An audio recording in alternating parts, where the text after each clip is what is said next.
Well, in today's video, I'd like to talk to you about the art materials that I use in my journal. As you might have seen from my previous videos, I basically keep my Techo, my Hobonichi Techo, as a sort of like an art journal, like an illustrated journal pretty much. So I'm drawing about the things that happened that day, the things that I ate, things that I watched, just things that I guess that I enjoyed that day, to keep as a record. And I use quite a few different art materials, so I'd like to introduce a few of them to you so you can get acquainted with them and see if they work for you.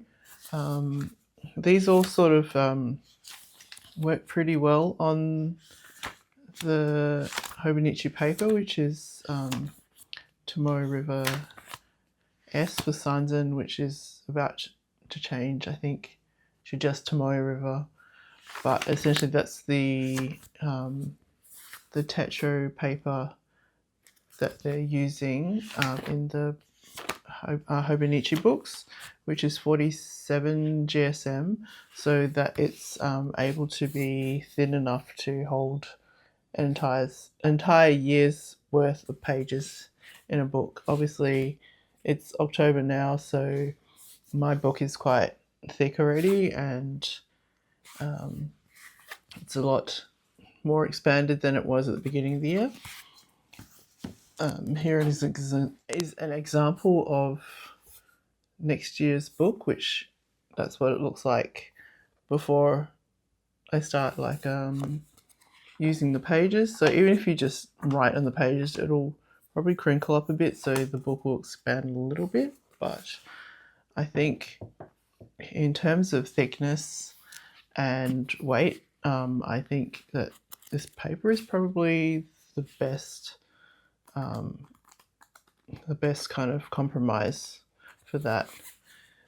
Because it is so thin, there will be like see-through, a little bit of see-throughness. I don't know if you can see there, between each page. But by the time you've drawn them, like both pages, I don't think you really notice anymore, and it becomes like, I guess, just a characteristic of the paper. So that's an example of both sides.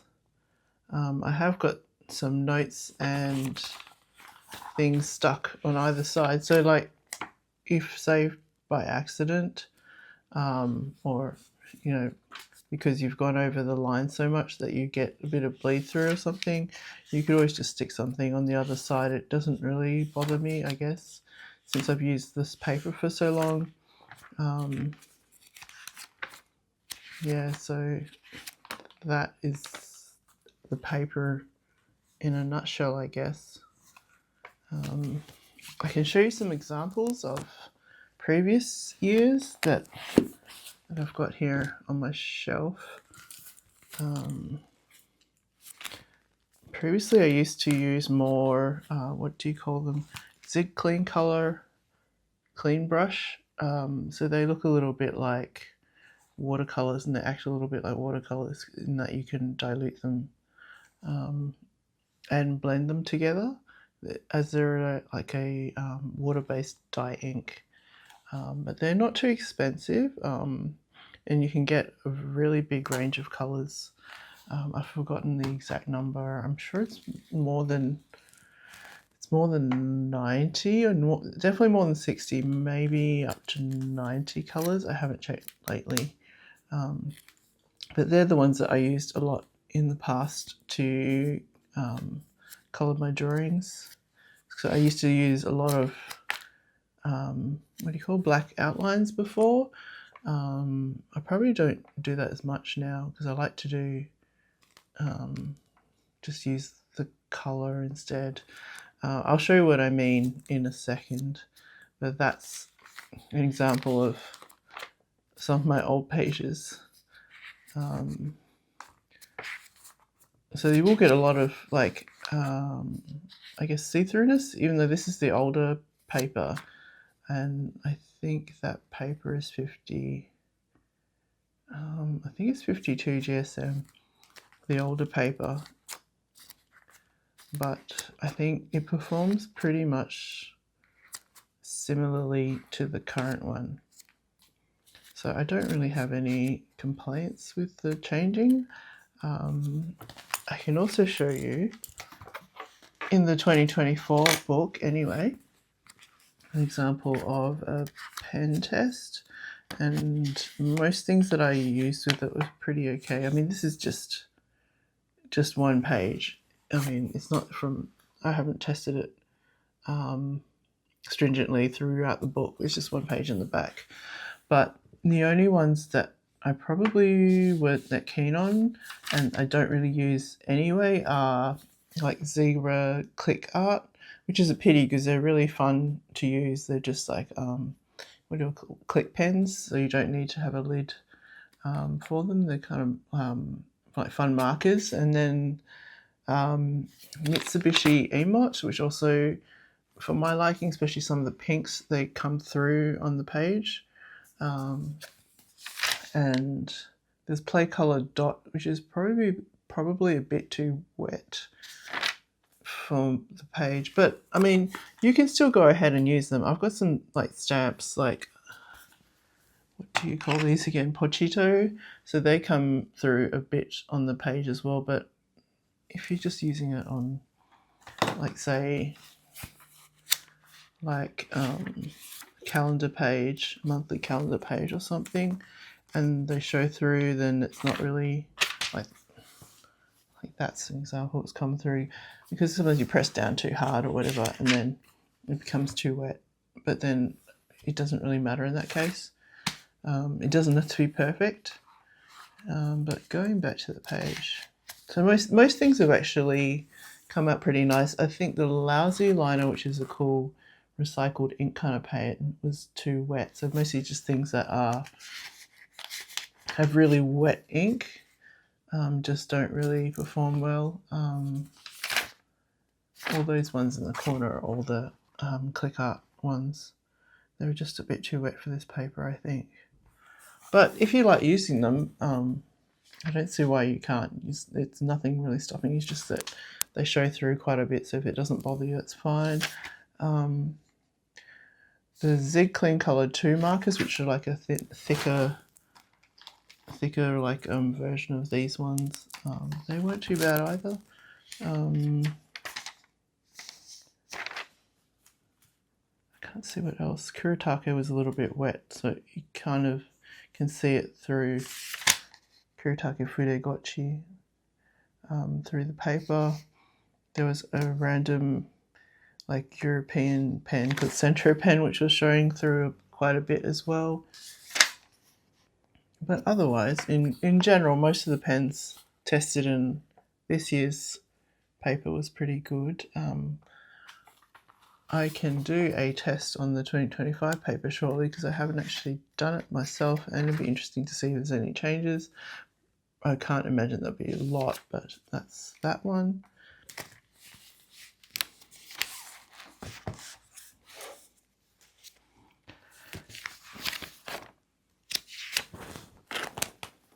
Let me just go through my shelf of books.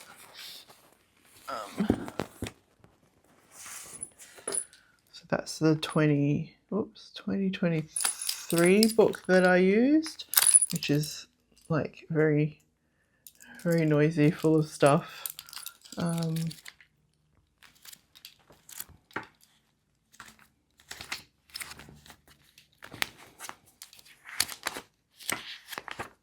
Can't say I was really using anything much different. I think I was using a lot of mild liners. So here's where I keep most of my supplies. So I keep them in this holder thing. So this is my Stapo that I keep most of my supplies in. So I have a whole pile of brush mold liners here, Some of them more like the chisel tip slash the normal chisel tip ones. I have like the skin color Zig Clean color real brush that I like to use. So I use like a combination of like pale pink and blush and shadow pink. I think these are Moody scissors. This is my favorite glue, which is an Italian one called Cococina. I like this one because I find it the stickiest. Like I've used ones like the glue ones, GLOO, the ones that come out like blue. But I find for my purposes, I really like the corners to be stuck all the way down. So this is the one I use.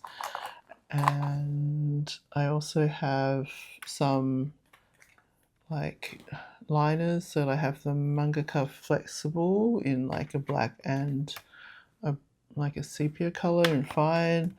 I have the Uni Rib fine liner. I like that for like I guess like a sharp kind of line. This is a, what do you call it? It's the same as the Hobonichi pen. It is the Uniball Jetstream, but it's like a more expensive body, I guess, than the freebie pen. The friction, I don't actually use this that much. I guess I only use it for like planning when I think my plans might change. This is a Pilot, Pentel brush sign pen pigment. So this one is black. I also use a greyish one if I don't want such heavy lines. I have some friction stamps here as well, but I actually ended up collecting quite a few of them. So there are just some of the newer ones, and here is some of my other collection. I probably just mostly use them in the monthly calendar. These are my Pachitos. These are like the Hobonichi ones. That is the Kodomo no Kao version of the stamp, because you can take them out. So it's a whole case, and then you can separate them out and then put the ones that you want in the set, or you can just stamp that directly onto the paper instead of having to put the entire row down on your paper, because these ones can't be separated, but they're like more compact, so you can, I guess, decide which one you prefer. That's just some Peter, like what do you call it? Index Fusen. I just stored them here because I guess it's just useful.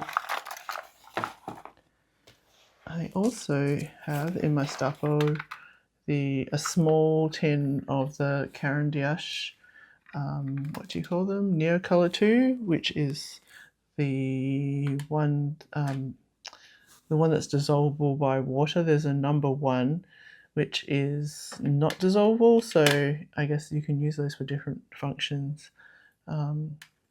Sometimes I would like a set of number 1s so that I did like for archival purposes, so that I don't like accidentally destroy my drawing if it comes into contact with water. And I've also got a bigger set here of more colors. But this is the small tin that I carry around with me everywhere. I've dropped it like lots of times, so unfortunately, if you're not careful, if you drop them, they kind of snap quite easily. But otherwise, I just get like one of those like 2-hole metal sharpeners, and then sharpen them to a point so you can like use them to do quite fine details or write things. I think I've had this for about a year now, so some of them have gone.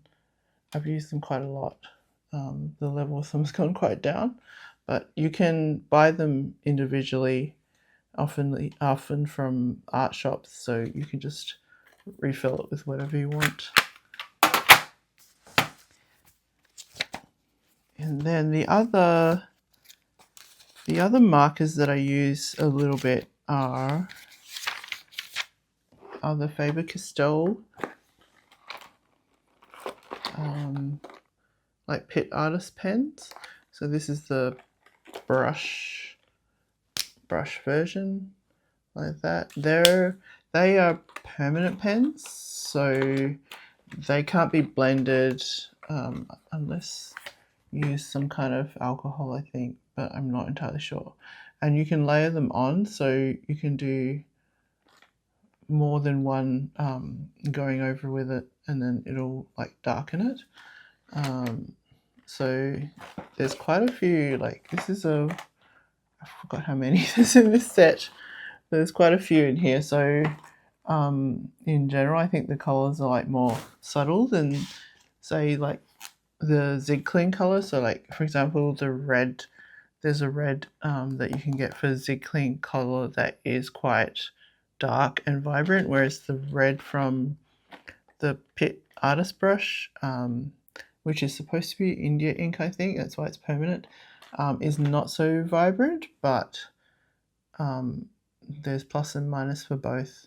So if you get something that's not so dark, obviously it won't show up as bad through the paper, whereas you might get quite a bit of see-through when you're using dark colors. So like, apart from the red, there's a very dark blue, there's a lot of blacks and greys as well.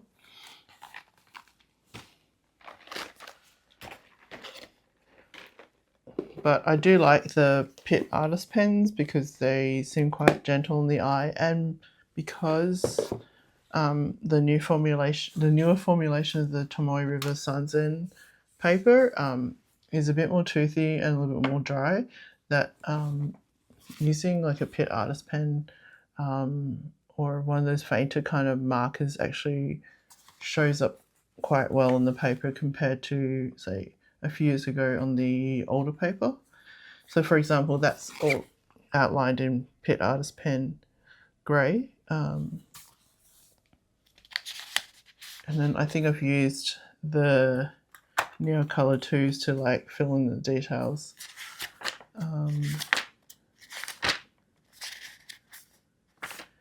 That's a combination of like mild liner, I think, and Neo Color 2. So because it's like pastel and crayon like, it's really nice to use Neo Color 2 as like texture. So like I did the background in mild liner and then actually went over the top again with Neo Color 2 just to like it's messy, just to like give emphasis and depth to like the sky. And here is also Neo Color 2. It looks quite crayony on the graph paper, which is kind of cool. I'll use it to draw lines and the dots and things like that.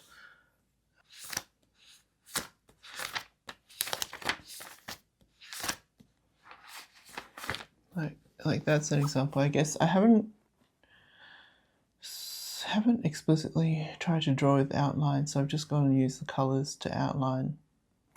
I've just drawn straight onto the paper with the Neo Color.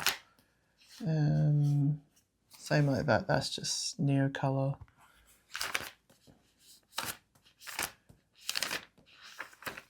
And that's outlining with Neo Color as well. So maybe we've just done like a shape with like the skin color with the Zig-Clean color real brush. So I've just done vaguely where I think the I guess the hands and the face are, and then I've sort of done a drawing around it, and then later gone back with what do you call it, Neo Color 2 for like emphasis on the shapes. I guess that's the kind of style I've developed over time because I didn't used to do that. same like that. I've just gone, okay, where's vaguely the face, where's the hand vaguely, and then kind of like worked around it.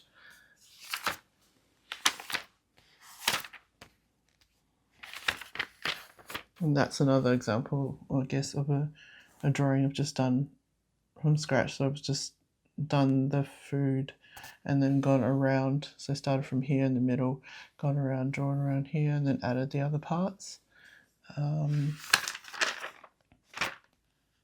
Sometimes it's faster to do that as well. You don't need to like put black outlines for everything. It's good to experiment with colors and shapes.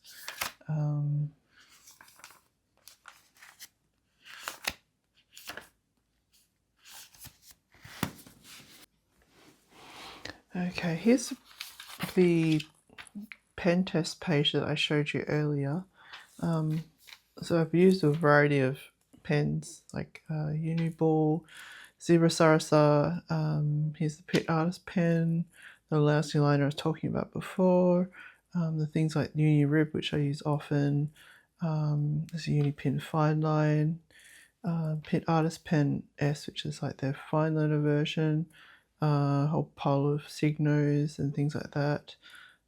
Pilot Juice, Sakura Kupi, which is, I think it's more just to see how the colours showed up on this paper, because usually it's actually quite faint on the old one, but it actually shows up quite nicely here.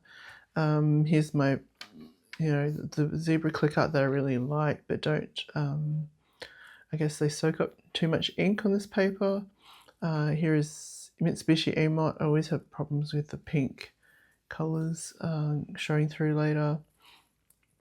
The Mangaka Flexible that I was talking about. So just keep in mind that the light is fading right now, so I'm using a lamplight. So in this recording, it may look like this section here is quite dark, but the only things that are really showing through are really badly is lousy liner and the Uniball eye for some reason.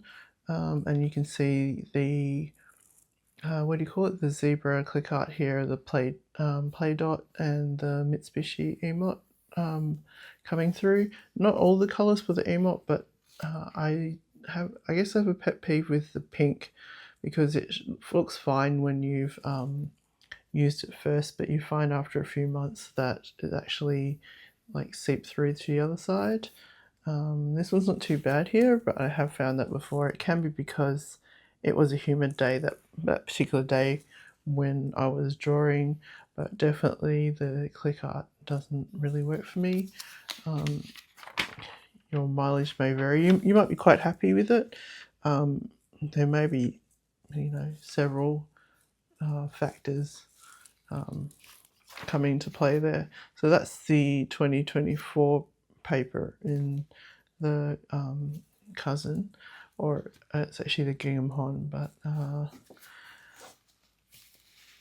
I was thinking of doing a similar test in the 2025 paper. I think the results will be pretty much the same. I don't think there'll be much differences because I'm going to be using this book in pretty much the same way as I have for the last year's one. So that is doing illustrated journaling, mostly drawing with I guess a little bit of writing between and a lot of pasting. I do like this sample symbols and icons that they've put in the back to make it a little bit easier if you want to just draw a little icon. They're so cute to talk about your day or something like that. So I'm just going to look for a blank page.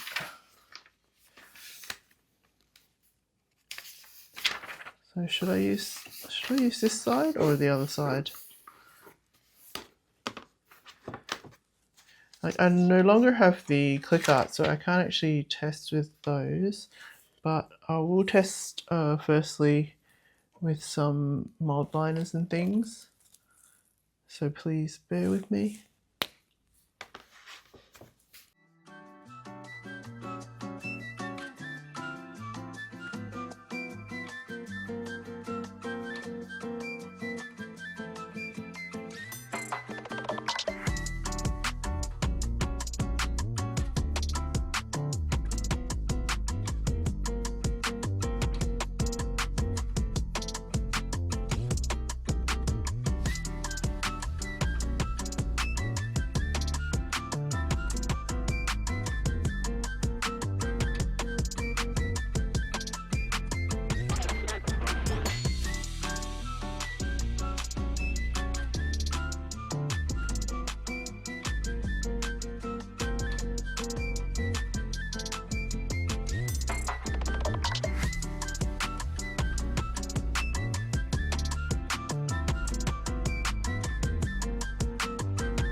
So just from that quick test of pens, I think in general it's pretty satisfactory just on that page.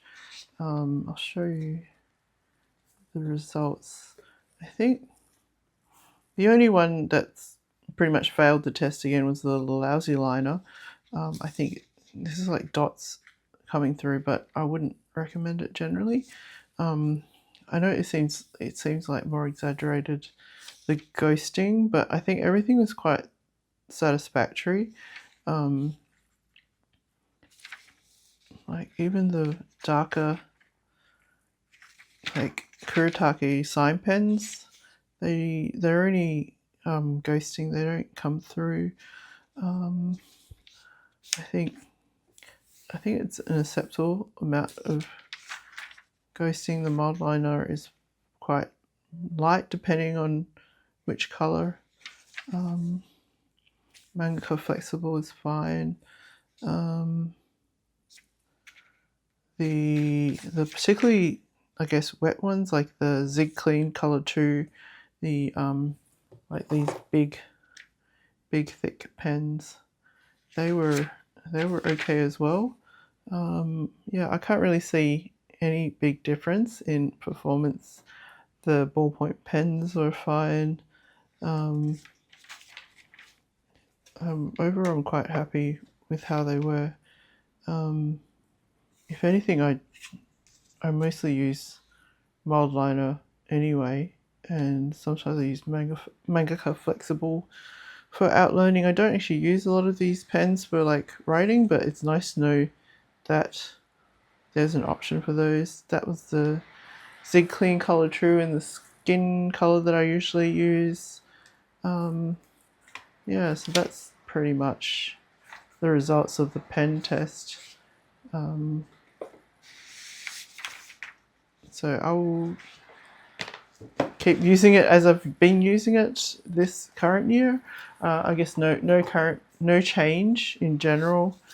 I don't know there'll be any differences in the pages, but I think by the time you've used the other side of the page, it usually kind of negates any like big amount of ghosting.